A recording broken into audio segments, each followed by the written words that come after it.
Shalom, salam sejahtera dalam nama Tuhan Yesus Kristus. Kembali kita bertemu lagi. Kita akan membaca Alkitab dan mendengarkan perenungan firman Tuhan. Mari kita berdoa. Terima kasih Tuhan, kami bersyukur kepadamu atas kasih anugerah Tuhan yang tidak pernah habis dalam hidup kami. Adapun hari ini kami akan membaca dan mendengarkan firman-Mu. Pakailah hamba-Mu ini Tuhan untuk menjadi pemberita firman Tuhan, sehingga setiap yang mendengar boleh mendapatkan pencerahan, dan kami percaya firman Tuhan adalah Engkau sendiri yang berbicara untuk kami dan hidup kami boleh menjadi berkat. Dalam nama Yesus kami berdoa. Amin.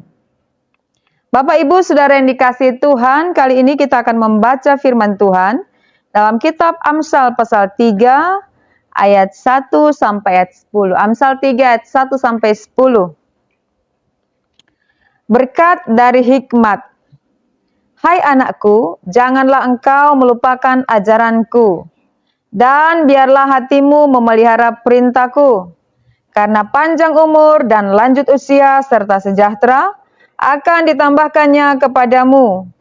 Janganlah kiranya kasih dan setia meninggalkan engkau. Kalungkanlah itu pada lehermu, tuliskanlah itu pada loh hatimu. Maka engkau akan mendapat kasih dan penghargaan dalam pandangan Allah serta manusia. Percayalah kepada Tuhan dengan segenap hatimu, dan janganlah bersandar kepada pengertianmu sendiri. Akuilah Dia dalam segala lakumu, maka Ia akan meluruskan jalanmu. Janganlah engkau menganggap dirimu sendiri bijak. Takutlah akan Tuhan dan jauhilah kejahatan. Itulah yang akan menyembuhkan tubuhmu dan menyegarkan tulang-tulangmu. Muliakanlah Tuhan dengan hartamu dan dengan hasil pertama dari segala penghasilanmu. Maka lumbung-lumbungmu akan diisi penuh sampai melimpah-limpah, dan bejana pemerahanmu akan meluap dengan air buah anggurnya. Demikianlah kita sudah membaca Alkitab.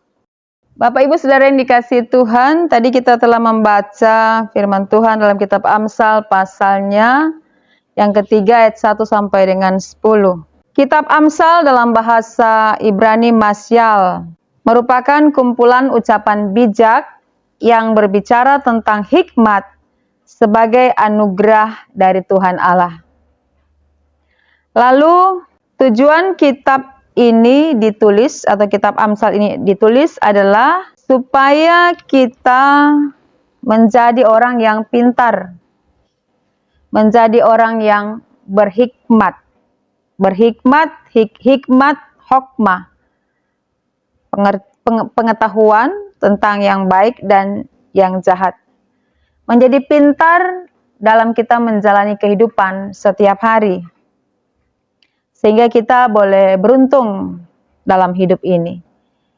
Dalam Amsal pasal 1 telah dijelaskan di sana tentang tujuan kitab ini ditulis, kitab Amsal, secara keseluruhan. Yaitu untuk mengetahui hikmat dan didikan, untuk mengerti kata-kata yang bermakna, untuk menerima didikan yang menjadikan pandai, serta kebenaran, keadilan, dan kejujuran, untuk memberikan kecerdasan kepada orang yang tak berpengalaman, dan memberikan pengetahuan, serta kebijaksanaan kepada orang muda. Dan takut akan Tuhan adalah permulaan pengetahuan, permulaan hikmat. Saudara yang dikasihi Tuhan, kalau kita membaca kitab Amsal ini, kita seperti berhadapan dengan seseorang yang sangat bijaksana, seseorang yang telah pandai atau telah banyak mengalami kehidupan, seorang yang telah punya segudang pengalaman, katakanlah demikian, seorang yang tua dan berwibawa, dan kita sementara menerima pengajaran demi pengajaran daripadanya. Tentu kita ingin mencapai apa yang disampaikan di bagian awal tentang tujuan dari kitab Amsal ini ditulis secara keseluruhan. Dan penulis kitab Amsal adalah Salomo. Dan bukankah kita tahu bahwa Salomo adalah raja yang paling berhikmat? Dan hikmat itu hikmat yang dia peroleh datang dari Tuhan Allah. Lalu kita sampai pada Amsal 3 ayat 1 sampai 10. Dibatasi sampai pada ayat 10. Kalau kita perhatikan dengan seksama bagian bacaan ini, nah judulnya dulu, berkat dari hikmat. Berkat dari hikmat, ada berkat dari hikmat, dari pengetahuan akan kehidupan hari-hari. Ada berkat apa yang bisa kita dapatkan dari bagian bacaan ini? Mari kita mulai ayat per ayat di sini. Nah, kalau kita perhatikan, ada sebab akibat. Ada sebab, ada sesuatu yang menjadi penyebab, lalu akibat yang kita terima. Jika kita melakukan A, akan mengakibatkan B. Seperti itu. Ayat 1 dulu kita mulai. Hai anakku, janganlah engkau melupakan ajaranku, dan biarlah hatimu memelihara perintahku. Ayat 1. Jadi ayat 1 ini menjelaskan begini. Hai anakku, janganlah engkau melupakan ajaranku. Jangan melupakan ajaranku. Itu sama dengan kalimat kedua. Biarlah hatimu memelihara perintahku. Jadi bagian kalimat awal disampaikan, lalu diperjelas lagi di kalimat berikutnya dalam ayat pertama. Janganlah engkau melupakan, jangan melupakan. Itu sama artinya dengan biarlah hatimu memelihara. Melupakan, memelihara. Ajaranku disejajarkan dengan perintahku. Kalau kamu memelihara perintahku, tidak melupakan ajaranku, pengajaranku, firmanku, nasihatku, maka ayat 2, kamu akan mendapatkan panjang umur dan lanjut usia, tambah dengan sejahtera diberikan kepadamu. Jadi ternyata kalau seseorang yang percaya kepada Allah, yang hidup benar dan ingin mendapatkan berkat dari hikmat pengetahuan tentang bagaimana menjalani hidup, maka dia harus memelihara perintah, memelihara ajaran, menyimpan dalam hati, maka semua itu akan menjadi suatu bekal atau kesempatan untuk dia mendapatkan panjang umur, lanjut usia, dan sejahtera dari Tuhan. Lalu ayat 3. Ayat 3, janganlah kiranya kasih dan setia meninggalkan engkau. Kalungkanlah itu pada lehermu, tuliskanlah itu pada loh hatimu. Janganlah kiranya kasih dan setiamu meninggalkan engkau. Ayat bagian kalimat selanjutnya, supaya tidak meninggalkan engkau, maka kasih dan setia itu kalungkanlah pada lehermu. Kalungkanlah. Nah, kalau kalungkanlah berarti dia ada terus di situ, dia tidak kemana-mana, dia menetap di situ, terikat dengan orang itu. Seperti kita memakai kalung. Kita ke kamar, kalung itu ada di leher kita. Kita ke tempat tidur, kalung itu tetap ada di leher kita. Tidak kemana-mana. Nah, itu seperti yang diminta untuk kasih dan setia, tidak meninggalkan engkau. Taruh, menetap di lehermu, tuliskanlah pada loh hatimu, taruh, catat, simpan di hatimu. Maka itu tidak akan kemana-mana, akan ada di situ terus. Maka yang demikian melakukan itu, maka dia akan mendapatkan kasih dan penghargaan dari Allah serta manusia.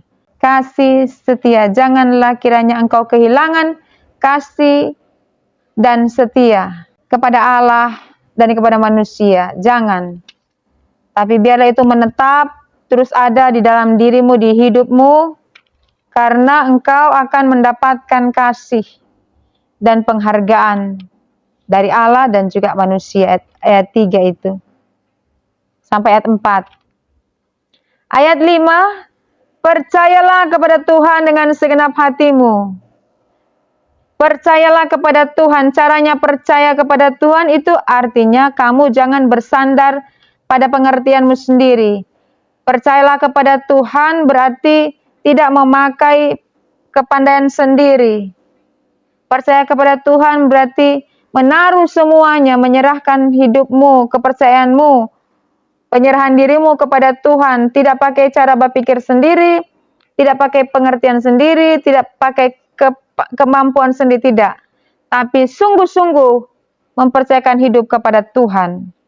Lalu ayat 6, akuilah dia dalam segala lakumu, maka ia akan meluruskan jalanmu. Itu sama, 5 dan 6. 5 dan 6. Akuilah dia dalam segala lakumu, artinya dalam semua perbuatanmu engkau hidup sesuai dengan kehendak Allah. Itu caramu mengakui Allah itu. Jadi hidup sesuai dengan kebenaran Allah, kemauan Allah. Maka ia akan meluruskan jalanmu. Maka Tuhan akan membawa engkau di jalan yang sejahtera kalau engkau selalu hidup seperti yang Tuhan mau. Hidupmu menjadi saksi, maka Tuhan akan berperkara dengan kamu pada segala hal-hal yang baik. Akan memberi jalan keluar, akan membawa engkau pada kemenangan. Karena engkau menyerahkan hidupmu kepada Tuhan dengan cara melakukan kehendaknya, hidup berkenan kepada Tuhan. Ayat 7. Janganlah engkau sendiri menganggap dirimu sendiri bijak. Jangan. Ayat 7 ini adalah akibat dari ayat 5 dan 6. Jangan engkau menganggap dirimu sendiri bijak. Jangan menganggap dirimu pandai, punya pengertian, bisa. Jangan. Tetapi justru engkau harus takut akan Tuhan. Model takut akan Tuhan itu adalah dengan menjauhi kejahatan. Kalau bilang takut akan Tuhan tetapi hidup dalam kejahatan, itu berarti bukan orang yang takut akan Tuhan. Takut akan Tuhan adalah menjauhkan diri dari segala bentuk kejahatan, kecemaran, dosa, fitnah, dan lain-lain yang disebut kejahatan. Kalau engkau takut akan Tuhan, engkau tidak akan melakukan hal-hal yang Tuhan tidak suka. Nah, ayat 8 berkata, kita perhatikan ayat 8. Itulah yang akan menyembuhkan tubuhmu dan menyegarkan tulang-tulangmu. Artinya bahwa dari ayat 1, ayat 3 dan ayat 7, ayat 1 kita baca, hai anakku, janganlah engkau melupakan ajaranku dan biarlah hatimu memelihara perintahku. Itu ayat 1. Lalu ayat 3, janganlah kiranya kasih dan setia meninggalkan engkau. Janganlah kiranya kasih dan setia meninggalkan engkau. Ayat 1, pelihara perintah Allah. Ayat 3, pelihara kasih setia. Ayat 3. Baru ayat 7, yang ada kata-kata jangan. Ayat 7, takut akan Tuhan, menjauhi kejahatan. Memelihara perintah, memiliki kasih setia, takut akan Tuhan, dan menjauhi kejahatan. Itu 3 ini akan mendapatkan 3 ayat yang dibacakan ini, ayat 1, 3, dan 7. Lalu saudara akan mendapatkan ayat 8. Itulah yang akan menyembuhkan tubuhmu dan menyegarkan tulang-tulangmu. Jadi kalau kita mau mendapatkan berkat dari hikmat, kepandaian menjalani kehidupan secara benar dalam Tuhan, maka itu akan berdampak pada kehidupanmu di dalam seluruh anggota tubuhmu dan masa depanmu. Itulah yang akan menyembuhkan tubuhmu, menyegarkan tulang-tulangmu. Jadi di sini soal kesehatan secara jasmani. Kalau kita melakukan bagian firman Tuhan di ayat 1-7, maka kita akan mendapatkan ayat 8 tadi. bahwa semua yang kita lakukan berhubungan dengan yang benar, yang sesuai dengan firman Allah, maka itu akan memberi kepada kita kesehatan secara jasmani. Kita melakukan hal-hal yang berkenan kepada Tuhan itu sehat secara rohani, maka itu akan berdampak kepada kesehatan secara jasmani. Karena dari ayat 1 sampai ayat 7 itu adalah menyangkut segala sesuatu hubungan kita dengan Tuhan. Jika kita melakukan segala sesuatu yang berurusan dengan Tuhan, kita melakukannya, maka itu merupakan kebangunan rohani, kesehatan rohani. Lalu yang akan berdampak dalam hidup kita adalah juga berdampak kepada kesembuhan atau kesehatan secara jasmani. Berarti berkat dari hikmat itu luar biasa sekali. Mempengaruhi hidup kita secara utuh. Karena kita mau mengikuti, melakukan firman Allah. Nah lalu ke ayat 9. Muliakanlah Tuhan dengan hartamu dan dengan hasil pertama dari segala penghasilanmu. Nah, ini tentang ekonomi. Muliakanlah Tuhan dengan hartamu dan dengan hasil pertama dari segala penghasilanmu. Muliakanlah Tuhan dengan hartamu. Selain engkau memuliakan Tuhan dengan hidupmu dari ayat 1 sampai 7, maka berpindah di ayat 9 diarahkan supaya kita juga bisa memuliakan Tuhan dengan harta kita. Muliakanlah Tuhan dengan hartamu. Dipertegas lagi di bagian 9b, dan dengan hasil pertama dari segala penghasilanmu. Ini yang disebut buah sulung. Muliakanlah Tuhan dengan hartamu. Kita pun bisa memuliakan Tuhan dengan kekayaan kita. Dipertegas di sini dengan hasil pertama dari segala penghasilanmu. Artinya, selain kita mempersembahkan hidup kita kepada Tuhan, tadi di ayat 1 sampai 7, kita juga bisa memuliakan Tuhan dengan harta kita, dengan apa yang kita dapatkan dari pekerjaan kita, dengan hasil-hasil pertanian, hasil-hasil peternakan. Di ayat 9b ini menyebut hasil pertama dari segala penghasilanmu. Jadi ini buah sulung. Yang pertama-tama kita serahkan kepada Tuhan karena kita tahu bahwa kekayaan, kelimpahan itu datang dari Tuhan, sehingga kita tidak lupa dengan siapa yang memberi berkat. Berkat jasmani, berkat kekayaan itu adalah Tuhan, maka kita menghormati Tuhan dengan cara kita menyerahkan dulu hasil pertama, buah sulung, itu diserahkan kepada Tuhan. Maka yang terjadi itu di ayat 10. Kalau kita orang berhikmat, maka kita ikut tuntunan ini. Persembahkanlah, muliakanlah Tuhan dengan hartamu, berikan buah sulung, hasil pertama dari segala penghasilanmu, karena tanah-tanah yang kita kelola, tenaga-tenaga yang kita punya itu dari Tuhan, maka kepada Tuhan kita mempersembahkan hasil yang pertama, yang utama, yang terbaik. Maka ayat 10 menjelaskan bahwa lumbung-lumbungmu akan diisi penuh, melimpah-limpah.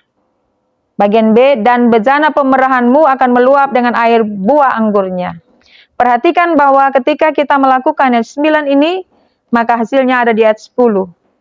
Maka ketika kita mendahulukan Tuhan, memuliakan Tuhan dengan pendapatan kita, kekayaan kita, maka Tuhan tidak lupa lumbung-lumbung kita, tempat persediaan makanan kita itu akan penuh, tidak berkekurangan, bahkan penuh sampai melimpah-limpah, sampai terbuang. Artinya sampai meluap, melimpah, lebih dari cukup. Dan bejana pemerahanmu akan meluap dengan air buah anggurnya. Buah di tanah Israel, anggur. Jadi Bapak Ibu Saudara, ketika kita baca firman ini, kita akan mengerti bahwa di dunia ini ada hukum sebab akibat. Kalau kita tidak melakukan sesuatu, ya tentu kita tidak boleh berharap sesuatu yang besar terjadi dalam hidup kita. Nah, berkat dari hikmat ini adalah tuntunan dari kata-kata bermakna. Kata-kata bermakna ini akan memberikan kita pengetahuan dan kecerdasan. Oh, ternyata kita harus mendekatkan diri kepada Tuhan. Kalau kita mendekatkan diri kepada Tuhan, Yang lain-lain itu yang kita perlukan diberikan oleh Tuhan kepada kita. Tetapi kalau tidak, kita meninggalkan Tuhan, tentu kita tidak akan mendapatkan apa-apa. Ada yang harus kita lakukan, baru kita menerima. Kita menabur, kita menanam, baru kemudian kita memetik, kita menuai. Kalau kita tidak melakukan apa-apa, ya tidak mendapatkan apa-apa. Menjadikan kita pintar, menjadikan kita cerdas menyikapi kehidupan ini. Cerdas dalam memaknai hari-hari kehidupan kita. Bukankah itu tujuan dari kitab Amsal? Sehingga kita akan bijak untuk menggunakan setiap waktu-waktu dalam hidup kita karena ada tuntunan dari firman Tuhan dalam kitab Amsal yang menjadikan kita orang bijak. Bijak dalam mengambil keputusan, melakukan pilihan dalam hidup kita, pilihan-pilihan, kita menentukan pilihan, banyak hal. Sehingga ketika kita membaca kitab Amsal ini, kita akan keluar sebagai orang-orang yang sudah dibekali. Sehingga kita lebih waspada, lebih hati-hati, dan tidak sembarangan menjalani kehidupan. Itu baru kita temukan dalam Amsal pasal 3, belum seluruhnya. Tapi ketika kita membaca seterusnya dalam kitab Amsal ini, maka kita akan melihat bagaimana kita menjadi orang cerdas dalam menjalani kehidupan sebagai orang yang takut akan Tuhan. Dan di ayat 7 dalam Amsal pasal 1 mengatakan takut akan Tuhan adalah permulaan dari mendapatkan hikmat, pengetahuan. Maka untuk mendapatkan hikmat, kita mulai dari takut akan Tuhan. Sehingga menjadi jalan bagi kita untuk menjadi cerdas dalam menyikapi hidup ini.